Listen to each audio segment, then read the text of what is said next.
Cooking with Corlan. This is our second week. If you were able to join us last week, thank you. I had so much fun. And so if this is your first time, then I just want to introduce you to what we're doing. We're just making some simple dishes. Hopefully you can follow along, get the kids involved, and I hope that you actually enjoy the food. Today, this is a very special recipe for me. This is my grandma's barbecues. My aunt sent all the grandkids on the Ortmeyer side of the family a cookbook, a little tiny compilement of some of my grandma's recipes. She was a master at making something delicious out of literally nothing in the house. So I'll talk to you more about her later. Let's get cooking. All right. So I've got my cast iron skillet right here, and I have been heating it up. So it's pretty warm already. I'm going to add just a little bit of butter. This part is really not on your recipe, but I like to add just a little extra. Then I'm going to go ahead and just throw my meat in on top. I'm using beef.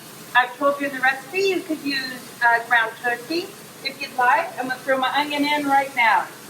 There you go. That's how we're rolling today. Putting it all in the pot. I think you'll be surprised just how easy this recipe is. It's actually a little embarrassing it's so easy.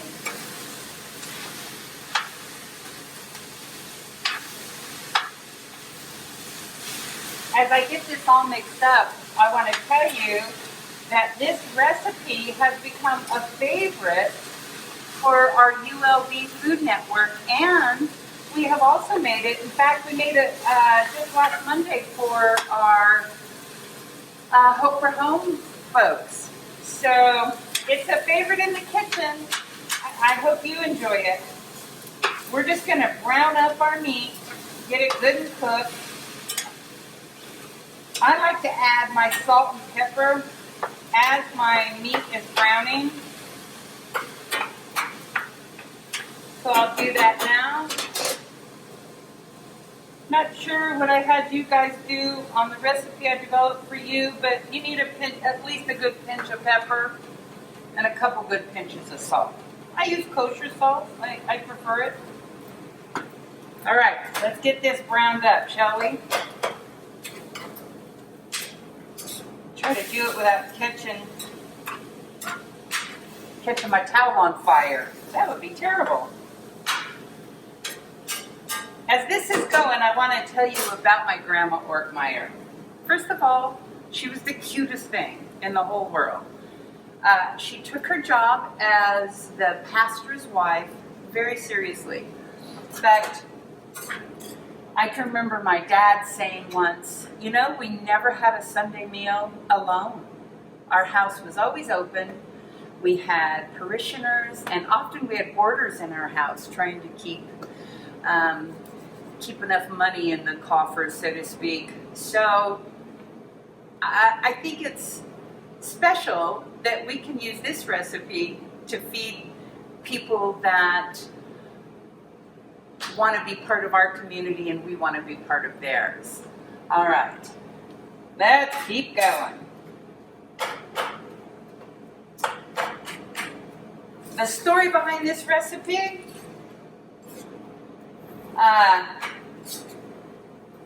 in the 30s, late 20s, early 30s, the Ladies' Aid in my grandpa's church needed to make money for their missionary work. So they came to my grandma, and she got in her kitchen, used what was there, and developed this recipe, her barbecue sandwich. So they liked it so much, they made them for the Dawson County Fair. They sold the sandwiches for 10 cents a piece. 10 cents a piece. And I'm told that they made a mint.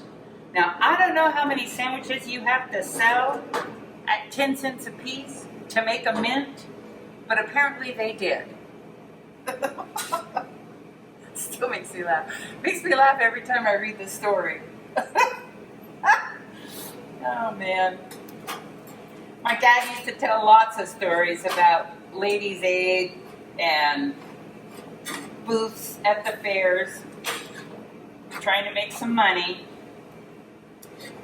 Told a story once about being given the job as a young man. He had to watch the booth, stay in the booth overnight, and it was their pie booth. And they said that he could eat as much as he wanted, which was a mistake for my dad. To be given that amount of leeway. Anyway, made himself sick on pie. Cracks me up.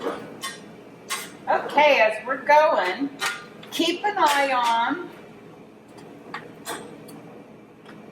how everything's cooking. You want it to get good and brown. Then what we're going to do, we're going to pull out some of the fat. I know that we have it cooking in a little bit of butter, but if we have too much fat in this, it'll affect how our actual sauce comes out. So we're going to go ahead and let this cook a little bit.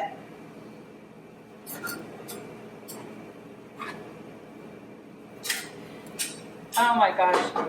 My grandma was just a little powerhouse, by the way. She wasn't very tall. She was fairly robust.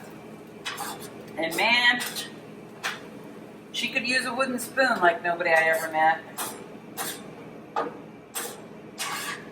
She was a great lady.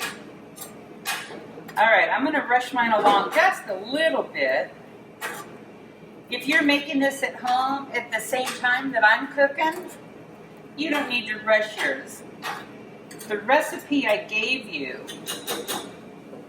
is half of this recipe. Because one of the things I like to do with this particular dish, I like to freeze it for a later date. It's a quick fix, you know, on those evenings when you're rushing to get stuff done. Pull it out of the freezer, defrost it, heat it up, throw it on a bun. Delish. So I usually just tip up my skillet like this, use a ladle, and pull out any of the extra grease that I don't want.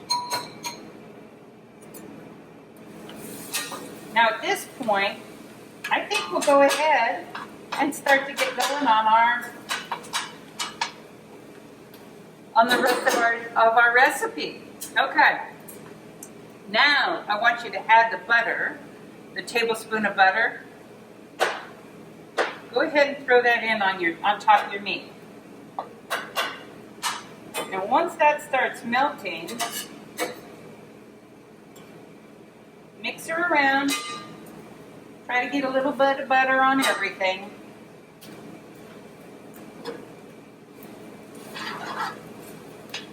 I used to watch Julia Child's cooking show. I was fascinated by it. She had a definite opinion about butter and butter usage. I don't think you could ever have too much butter for her. And I think that's probably true in this dish. Add a little more if you feel like you need it. Or even if it just makes you feel good to add it. Go ahead.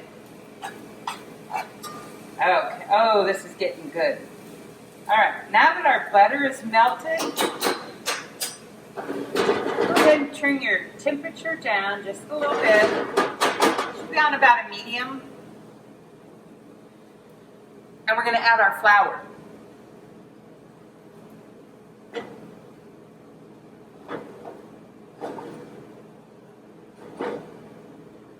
Couple tablespoons.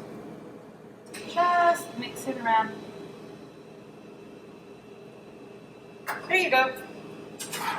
Now we just stir it around because you really want to cook the flour taste out of this. And you say, well, why would we add flour to this? We have flour because we're going to add liquid. When that liquid hits that flour, it's going to make a beautiful sauce and it'll thicken up. Because we can't have our grandma's barbecues floating around on our plate. We need for it to stick to the bun.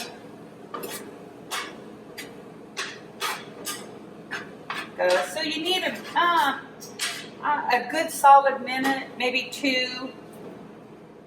Get that flour cooked up. Oh, it's looking great. I'm actually getting very excited to eat this. It's one of my favorite things. I say that about a lot of the food that we make here. And it's true about all the things I say. I have lots of favorites. This being one of them. This is perfect. Sit down, watch a football game, eat a good sandwich meal.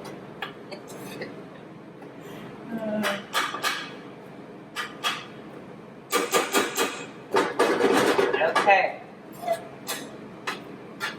may not be a full solid minute, but we're going to call it so for the purpose of this video. Right, now I'm going to take my Worcestershire sauce. I said it. That's a hard word for me sometimes. I'm going to add it to my ketchup. I'm doing about, no, I'm not going to do that much.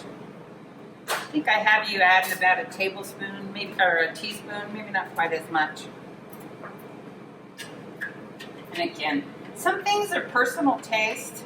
You know, this is probably why I'm not a very good baker. You have to be far more precise when you bake.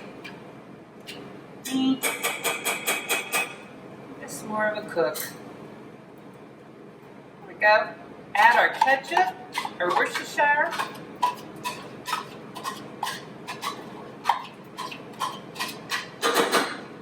Get this mixed up a little bit, and then we're going to add our water, and we're going to let it cook. Now again, one of the things you can pay attention to is the fact that now with the flour in there and now the ketchup, it'll have a tendency to want to stick. So keep stirring, and then when we add our water, it's going to deglaze all that yummy stuff that has crusted up there on the bottom of our pan. Ooh, this is so delicious. Just last week, I made a vegetarian version of this, and what I did is I just cooked up some lentils, some green lentils, with some vegetables, some onions and carrots and celery, drained off all the extra water, or I actually cooked it in vegetable broth.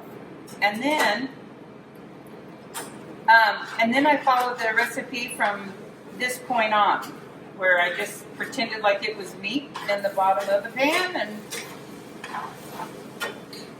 added the flour, the ketchup, the water. I think I have you adding 3/4 cup of water. Maybe leave a little of it off. You want it to be very liquidy because it's going to thicken up. But you can always add more water.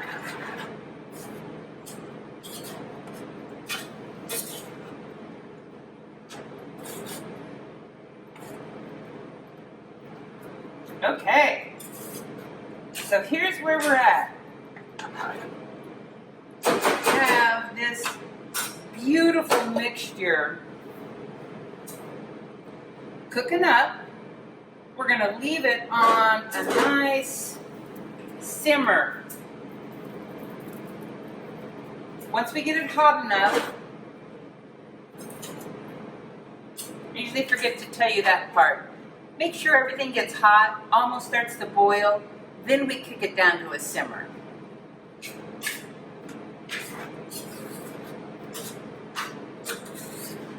We're going to simmer this, I don't know, 15 minutes maybe.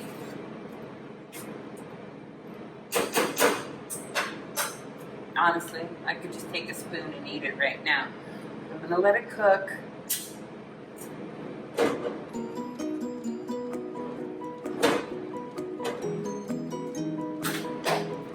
All right, great job. So now, while I'm gonna let this simmer, why don't you meet me back over on the other side of the kitchen, and we're gonna make some beautiful, quick coleslaw to go with this.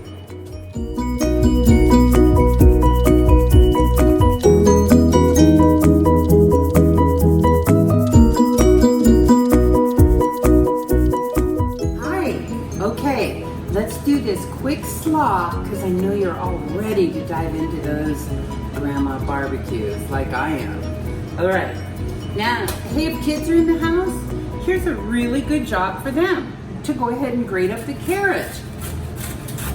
You don't have to go all the way down to the end. You know, it's important to save those fingertips or knuckles, I think. All right, so we've got a grated carrot. I'm gonna take our cabbage, we've cut the stem side out. Then I just like to do a nice thin slice. You can chop it, you can thin slice it, you can, I sound like one of those commercials, don't I? Chop, slice, dice, anyway, however you like it. Okay, so keep going on that. Then we will get our dressing made. This dressing, I like to do a nice vinegar dressing. Cuts some of the fattiness of a beef dish. And if you've done this dish in turkey, that vinegar adds actually a really nice, it's a nice taste to add to it. Okay, now our green onions. I usually do them at an angle. Nice thin slices. I don't know if you can see that or not. Try to fix it so you can. And I do all of the white part and at least half of the stems. That's it. That's our ingredients for the slaw. Now, to be honest with you, a slaw can have a ton of different stuff in it. You can do broccoli slaws. You could add purple cabbage to this. One of the tidbits though, a vinegar dressing will bring out the dye, or the color, I mean, the natural dye, in the purple cabbage, and it'll turn everything purple. If you're okay with that, then fine. All right, there we go. Let's do our dressing. So, we're gonna need a couple tablespoons of olive oil. It's equal parts olive oil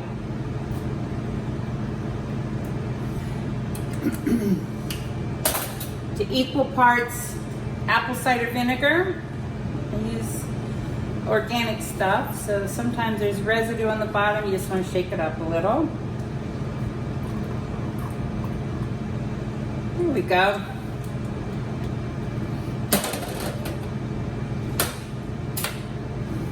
I want to make sure I'm telling you the right thing. So you need about a half a teaspoon of sugar in there. Same with your mustard. If you don't have Dijon, that's okay. If you've got a grainy mustard, that would be really nice as well. Oh, we need a pinch of pepper. Pinch of salt. I already added the sugar. Now we just need a little celery seed. A teaspoon. Or half a teaspoon. Half a teaspoon. Okay. Now, we just give this a really good mix.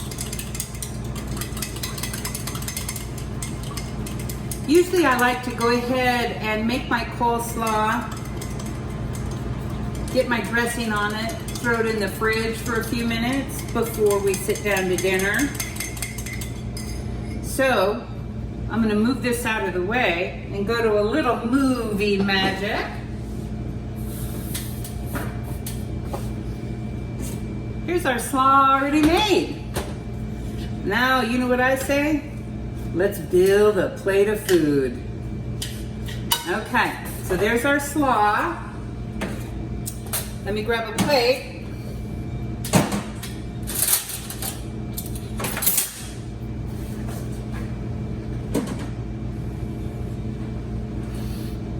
Here's our plate. Let me grab our grandma's. Oh, it made that so hot. That's good. There we go. Oh my goodness, didn't that cook up nice? Woo-hoo-wee. Now I want you to know, both Raina and I are very excited to dig in for lunch. So, I have a bun. This is how I serve them. I just do a nice spoonful, bun on top, dressing on the side. Or you can do bun, grandma's barbecue, coleslaw on top of that, and then a lid, bun lid. All right. Hey, I hope you enjoy this as much as we do. I certainly enjoyed showing you how to make my grandma's barbecues. See you next time.